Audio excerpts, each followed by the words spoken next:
It's the spring of 1989, a small town in the Midwest. A group of kids, laughing, excited, all climbing onto a bright yellow school bus.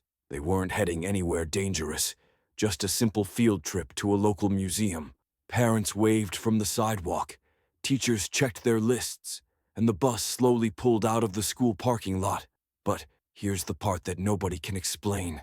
That school bus never made it back. Hours later, when parents gathered outside the school to pick up their children, the parking lot stayed empty. No bus, no teachers, no kids. Just silence. At first, people thought maybe the trip was delayed, but when the sun went down, panic began to spread. Police were called. Roads were searched. Every highway, every turn, every back road between the school and the museum was combed through. But there was nothing. No sign of the bus, no skid marks, no broken glass, nothing. It was as if the earth had swallowed an entire bus full of children. And here's the chilling part. Witnesses later claimed they saw the bus take a different road, not the main highway.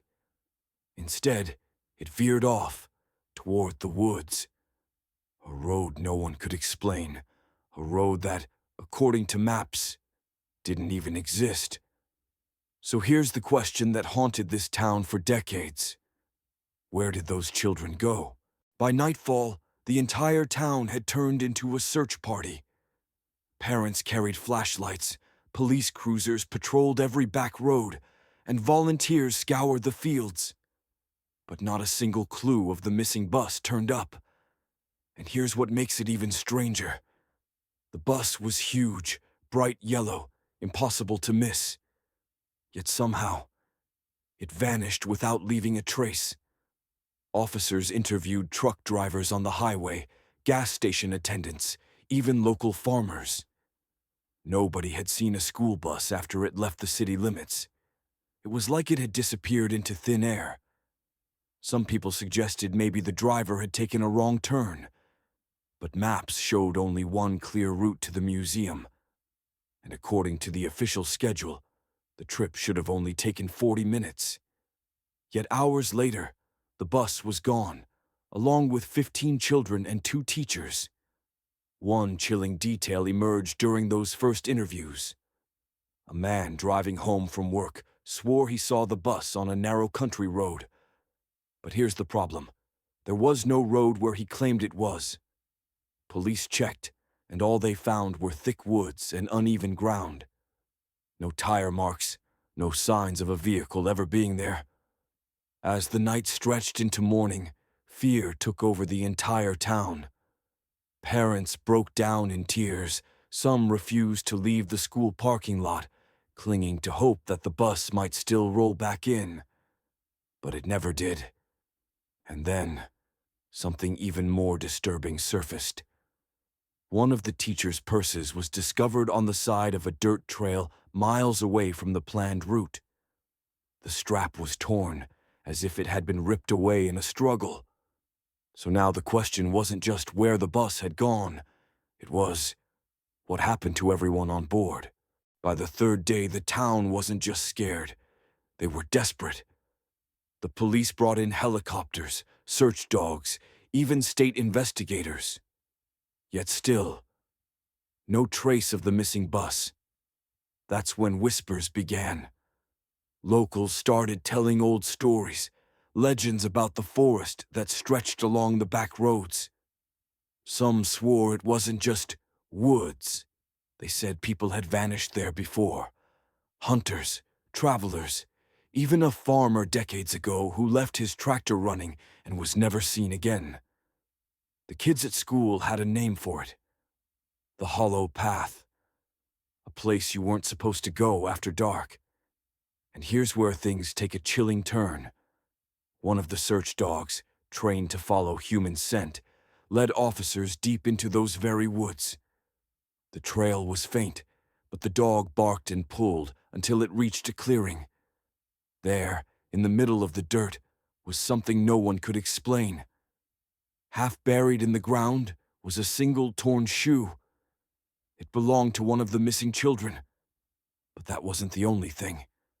Scratched into the bark of a nearby tree were markings, not initials, not random scratches. They were numbers, written over and over again. 1986, 1986, 1986. The officers stood frozen. Why that year? Why here? The discovery sent the entire town spiraling into rumors. Some claimed the forest held secrets the authorities didn't want to admit.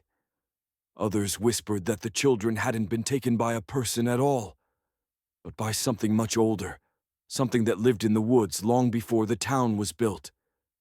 Parents begged police to keep searching, but for every lead, there were twice as many dead ends.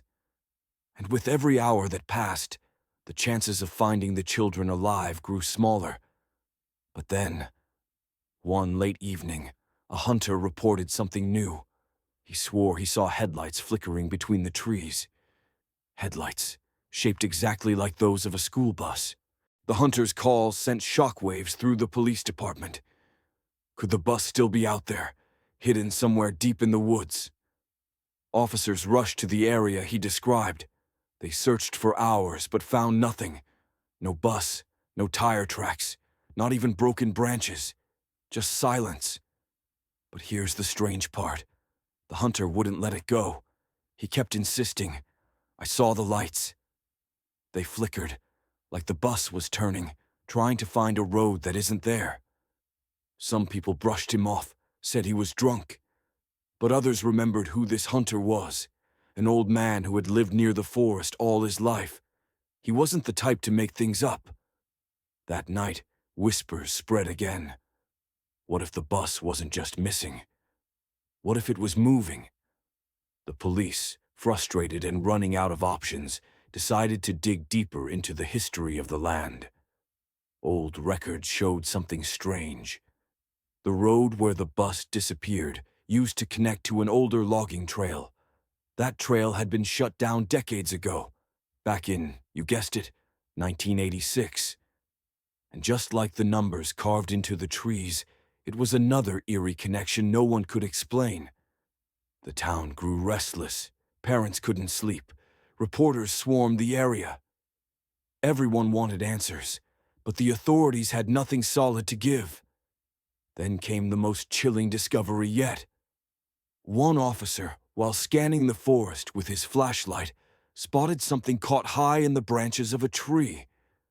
At first, he thought it was trash, but when they pulled it down, the truth left everyone shaken. It was a child's backpack, torn, muddy, and inside a crumpled class photo of the very children who had vanished. The photo wasn't just damaged, it had deep scratches running across the faces of every single child. Who, or what, would do that? The backpack changed everything. The town was no longer dealing with just a missing bus case. Now it felt like something darker was at play. Forensics analyzed the photo but found nothing. No fingerprints, no signs of human tampering. Just those strange scratches, as if something with claws had tried to erase the children's faces. Rumors spread fast. Some whispered the forest was cursed. Others claimed the children had been taken by someone, or something, that still roamed the woods at night. Parents begged the police to keep searching, and so they did. Teams of officers combed the forest day and night. But as they ventured deeper, they began to report unsettling things. Some swore they heard children's laughter echoing through the trees, even though no children were there.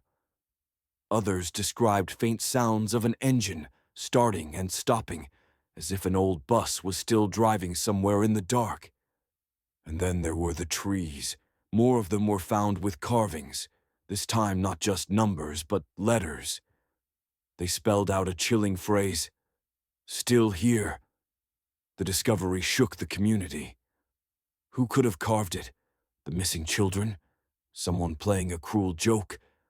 Or was it the same unknown force that left the photos scratched and torn? One night, as officers set up camp near the forest edge, something happened that none of them would ever forget. Their radios crackled with static.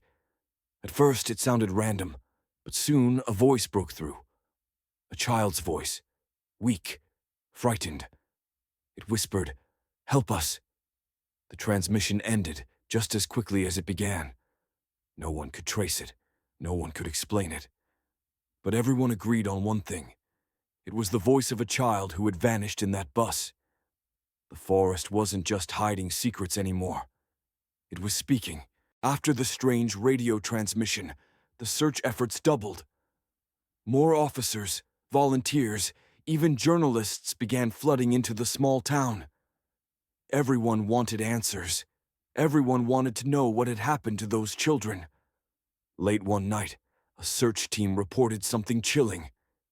While sweeping the forest, they stumbled across a faint but familiar sound, the creaking of metal. When they followed it, the noise grew louder, like the groan of rusted hinges. And then they saw it. A massive shape half buried in the earth, its yellow paint faded and peeling, the letters barely visible. School district number. Pontchartrain. It was the bus. But it wasn't where it should have been. It was jammed between trees, the front end driven deep into the soil, as if it had been forced underground. Windows shattered, rust eating away at the frame.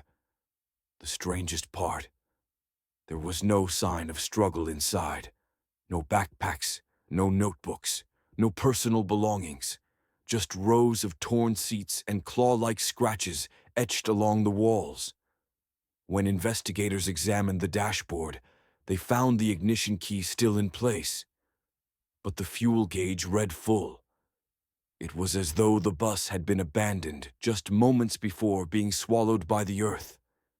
And then, someone noticed a piece of paper pinned to the back seat with a rusted nail. It was another photograph. This time, the children were sitting inside the bus, smiling. But unlike the previous photo, their faces weren't scratched out. Instead, their eyes were glowing unnaturally bright. At the bottom of the photo, written in shaky handwriting, were 3 words. "We never left." The discovery left everyone frozen in terror. Was this a message from the children, or from whoever, or whatever, was controlling them? The discovery of the bus should have brought closure. But instead, it opened 1,000 more questions. Where were the children? Why was the bus buried? And who left that terrifying photo behind? As investigators worked, locals began whispering about the forest itself. They claimed the land had always been cursed. Some said that long before the town was built, the area was used for rituals, dark ceremonies meant to bind souls to the earth. One night, as officers stood guard near the bus, they heard it. At first, it sounded like the wind rushing through the trees, but then the noise shifted, soft whispers, layered voices, overlapping in a haunting chorus. And then, clear as day, they heard children's laughter. It wasn't distant. It wasn't imagined. It was echoing from inside the bus. When the officers rushed in, their flashlights revealed nothing but empty seats and twisted metal. But the sound persisted. Whispers moving from row to row, as though unseen figures darted past them. One officer swore he felt a hand brush against his arm. Another claimed he saw a small face peering at him from the window before vanishing into the darkness. Word spread quickly. Parents of the missing children rushed to the scene, begging to be allowed near the bus. They cried out their children's names into the night, hoping for a response.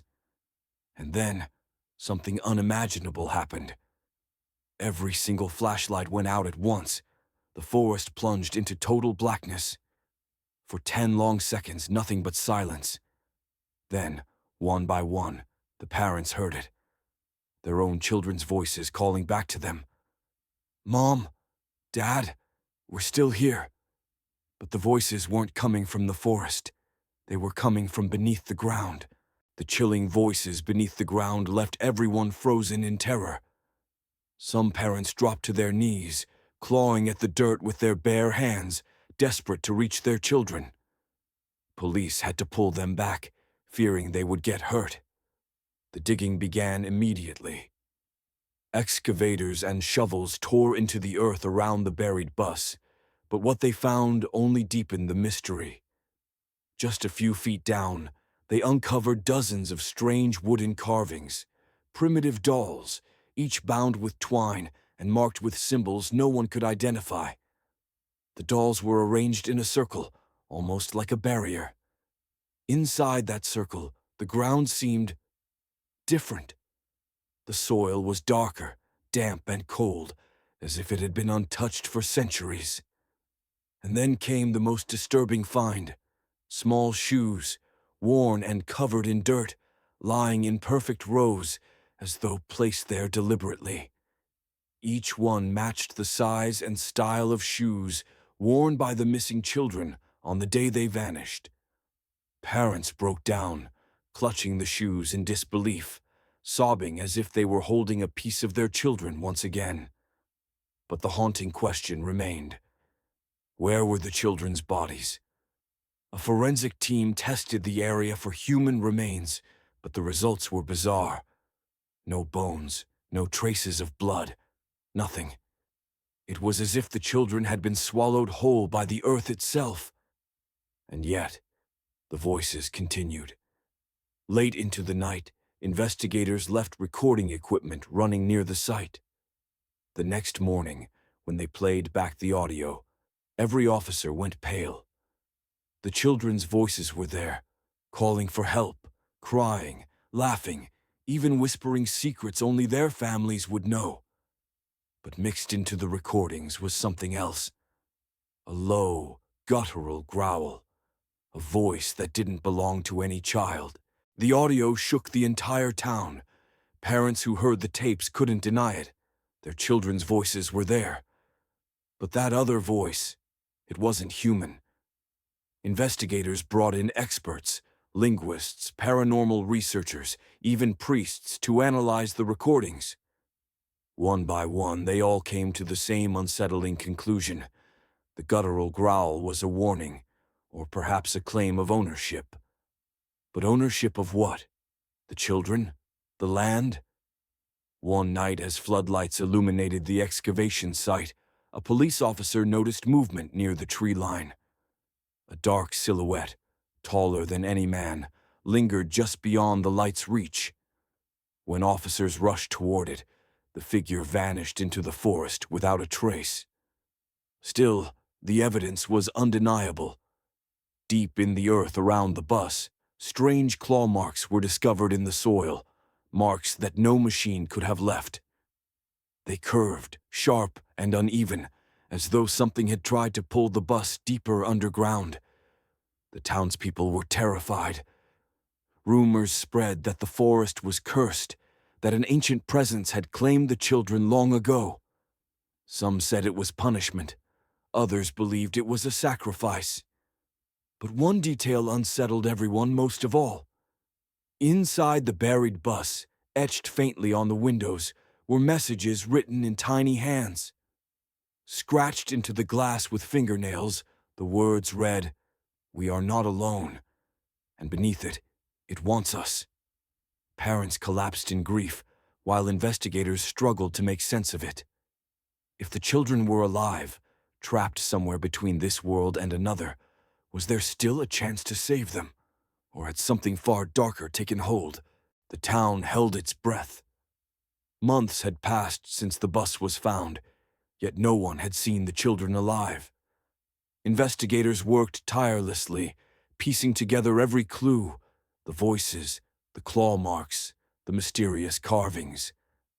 Then, one late night, a team monitoring the excavation site noticed movement in the soil near the bus.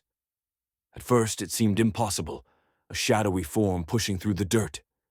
And then, the children began to emerge. One by one, dirty, disheveled, but alive. Their faces pale, eyes wide with fear, yet unmistakably alive. Parents screamed, rushing forward, tears streaming down their faces as they embraced their children. Some children whispered about strange corridors underground, about shadows and voices guiding them, keeping them hidden for decades. The investigators pieced it together. The children had been trapped in a hidden network of caves beneath the forest, maintained by some unknown entity that had claimed the bus and its passengers. But through courage, ingenuity, and a little luck, the children had found a way out. As dawn broke over the town, the children walked into the morning light for the first time in decades. Families reunited, and the forest seemed to sigh, a heavy burden lifted. Yet even in the relief, a lingering fear remained. The strange markings, the whispers, the low growls, they hinted that the forest's mystery wasn't fully gone. Something ancient had been disturbed, something that might still watch from the shadows. But for now, the town rejoiced. After years of unanswered questions, the missing children were finally home. And as parents held their children close, one thought lingered in everyone's mind. Could the forest ever claim them again?